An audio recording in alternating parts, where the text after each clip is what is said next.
माझा विषय आहे जॉग्रफी. जॉग्रफीमध्ये मी नकाशा प्रमाणावरती थोडंसं इंट्रोडक्शन देणार आहे. तर नकाशा प्रमाण म्हणजे काय? तर जमिनीवरील मोजमाप अंतर हे नकाशामध्ये दाखवणे म्हणजे नकाशा प्रमाण आहे. नकाशा प्रमाणामध्ये आपण संकल्पना समजून घेणे, प्रकार ओळखणे, प्रत्यक्ष उपयोग, अंतर मोजणे याचा अभ्यास करणार आहोत. संकल्पना समजून घेणे, नकाशाप्रमाणे मूलभूत संकल्पना ही त्याची महत्त्व असते. प्रकार ओळखणे, नकाशाप्रमाणे तीन मुख्य प्रकार आहेत.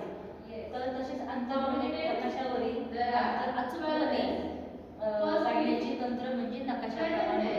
तसेच प्रत्यक्ष उपयोग दैनंदिन जीवनामध्ये नकाशाप्रमाणाचा वापर सर्वात मोठ्या प्रमाणात केला जातो. पूर्वज्ञान आपल्याला विद्यार्थ्यांना नकाशा प्रमाणाबद्दल पूर्वज्ञान असणे खूप महत्त्वाचे आहे. त्याच्यामध्ये नकाशाची ओळख, अंतर मोजणे किंवा ठिकाणांची ओळख ही त्यातले मुख्य पॉईंट आहेत. तसेच नकाशा प्रमाण म्हणजे काय? तर नकाशावरील अंतर हे कागदावर दिलेले असते किंवा स्क्रीनवर दाखवलेले असते.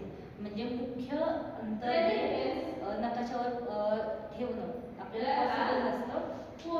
त्या दोन्ही अंतरामध्ये थोडासा फरक असतो. तसेच नकाशाप्रमाणे गरज का आहे? तर नकाशा लहान आकाराचा असतो.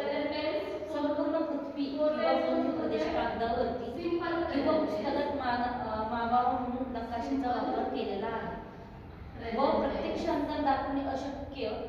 खरे अंतर इतके मोठे असते की ते तसेच दाखवणे शक्य नसते.